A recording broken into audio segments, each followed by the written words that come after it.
គេអាចនិយាយបានថាសង្គ្រាមលើកនេះបានជួយឲ្យរដ្ឋាភិបាលអ៊ីរ៉ង់ទទួលបានភាពស្របច្បាប់និងការទទួលស្គាល់ដ៏សំខាន់បំផុតក្នុងរយៈពេលជាងកន្លះសតវត្សប៉ុន្មានឆ្នាំកន្លងមកមនុស្សជាច្រើនគិតថារបបនេះកំពុងដើរដល់ទីបញ្ចប់ហើយប៉ុន្តែសង្គ្រាមលើកនេះបានផ្លាស់ប្ដូរអ្វីទាំងអស់ដោយធ្វើឲ្យរដ្ឋាភិបាលអ៊ីរ៉ង់ទទួលបានភាពស្របច្បាប់ជាថ្មីតាមរយៈការប្រជុំមុខនឹងសង្គ្រាម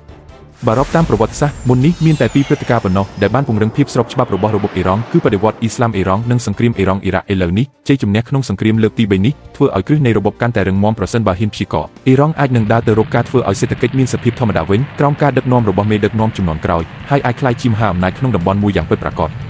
មុនពេលសង្គ្រាមផ្ទុះឡើងអ៊ីរ៉ង់ស្ថិតក្នុងស្ថានភាពពិបាកខ្លាំងខាងលិចមានអ៊ីស្រាអែលជាស្រូវខាងជើងប្រទេសអាស៊ែបៃសង់កាន់តែមានទំនាក់ទំនងជិតស្និទ្ធជាមួយលោកខាងលិចចំណែកបណ្ដាប្រទេសអារ៉ាប់ភាគច្រើនក៏ឈរនៅខាងសហរដ្ឋអាមេរិកផងដែរទន្ទឹមនឹងនេះកងទ័ពជើងទឹកនិងកងទ័ពអាកាសរបស់អាមេរិកក៏បានបញ្ជូនកម្លាំងយ៉ាងច្រើនមកកាន់តំបន់ឈូងសមុទ្រពេលអ្វីដែលសំខាន់ជាងនេះគឺនៅក្នុងប្រទេសផ្ទាល់ក៏មានវិបត្តិផងដែរចាប់តាំងពីការធ្វើកោតកម្មរបស់អ្នកជំនួញនៅទីក្រុងតេអ៊ីរ៉ង់ការតវ៉ាទូទាំងប្រទេសបានផ្ទុះឡើងនៅពេលនោះមនុស្សជាច្រើនរួមទាំងអ្នកវិភាគជាច្រើនផងដែរជឿថារដ្ឋាភិបាលអ៊ីស្លាមដែលកាន់អំណាចអស់រយៈពេលជាង40ឆ្នាំប្រហែលជាកំពុងឈានដល់ទីបញ្ចប់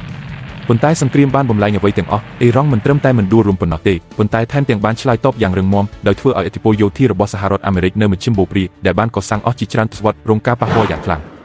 សង្គ្រាមក៏បានធ្វើឲ្យប្រជាជនអ៊ីរ៉ង់រួបរวมគ្នាឡើងវិញផងដែរមុននេះប្រជាជនជាច្រើនមិនពេញចិត្តរដ្ឋាភិបាលសាសនានោះទេប៉ុន្តែពេលមានសត្រូវពីខាងក្រៅវាបានធ្វើឲ្យមនុស្សជាច្រើនងាកមកគាំទ្ររដ្ឋាភិបាលវិញការដង្ហែគាំទ្ររដ្ឋាភិបាលបានកើតឡើងជាបន្តបន្ទាប់សូម្បីតែពេលមានការចុះកិច្ចព្រមព្រៀងជាមួយសហរដ្ឋអាមេរិកក៏នៅមានប្រជាជនមួយចំនួនយល់ថាការចរចានោះលឿនពេកហើយទាមទារឲ្យបន្តការប្រយុទ្ធរហូតដល់បណ្ដេញកងទ័ពអាមេរិកចេញពីមជ្ឈិមបូព្រា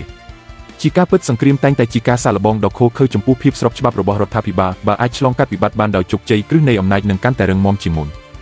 លើសពីនេះកិច្ចព្រមព្រៀងសន្តិភាពមិនមានន័យត្រឹមតែបញ្ឈប់ការប្រយុទ្ធប៉ុណ្ណោះទេតាមការអាងសហរដ្ឋអាមេរិកនឹងបន្ធូរបន្ថយទណ្ឌកម្មកម្រិតទី1និងទី2លើអ៊ីរ៉ង់ដែលមានន័យថាសេដ្ឋកិច្ចអ៊ីរ៉ង់នឹងទទួលបានឱកាសដកដង្ហើមឡើងវិញប្រេងអាចនាំចេញដោយសេរីទ្រព្យសម្បត្តិដែលត្រូវបានបង្កប់នៅក្រៅប្រទេសអាចដកយកមកប្រើប្រាស់វិញហើយក៏មានការសន្យាផ្ដល់ថវិកាសម្រាប់ការកសាងប្រទេសឡើងវិញរហូតដល់300,000 លានដុល្លារប្រសិនបើវាក្លាយជាការពិតប្រទេសផ្សេងនឹងអាចធ្វើពាណិជ្ជកម្មនិងវិនិយោគជាមួយអ៊ីរ៉ង់បានធម្មតាវិញដោយមិនបារម្ភពីទណ្ឌកម្មរបស់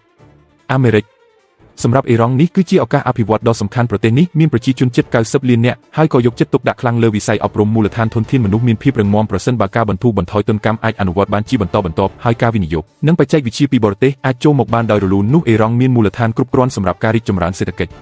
ប្រសិនបើមេដឹកនាំជំនាន់ក្រោយអាចដឹកនាំប្រទេសឲ្យមានការរីកចម្រើនសេដ្ឋកិច្ចនិងធ្វើឲ្យប្រជាជនរស់នៅកាន់តែប្រសើរនោះការវិតម្លៃរបស់ប្រវត្តិសាស្ត្រចំពោះមេដឹកនាំជំនាន់មុនក៏អាចនឹងផ្លាស់ប្ដូរផងដែរព្រោះប្រវត្តិសាស្ត្រច្រើនតែវិតម្លៃតាមលទ្ធផលចុងក្រោយនិងជីវភាពរបស់មនុស្សជំនាន់ក្រោយ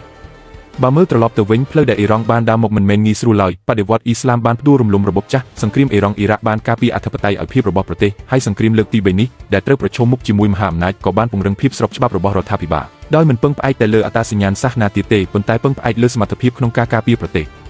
ដូច្នេះអ៊ីរ៉ង់នាពេលបច្ចុប្បន្នមានភាពស្រដៀងនឹងប្រទេសទូគីក្រោយសង្គ្រាមឯករាជ្យប្រសិនបើអាចបន្តដំណើរឆ្ពោះទៅរកការធ្វើឲ្យសេដ្ឋកិច្ចមានសភាពធម្មតាអភិវឌ្ឍសេដ្ឋកិច្ចនិងកែសម្រួលសង្គមជាបណ្ដានោះអ៊ីរ៉ង់ប្រហែលជាអាចបង្កើតគំរូអភិវឌ្ឍថ្មីមួយដែលមានលក្ខណៈពិសេសរបស់ខ្លួន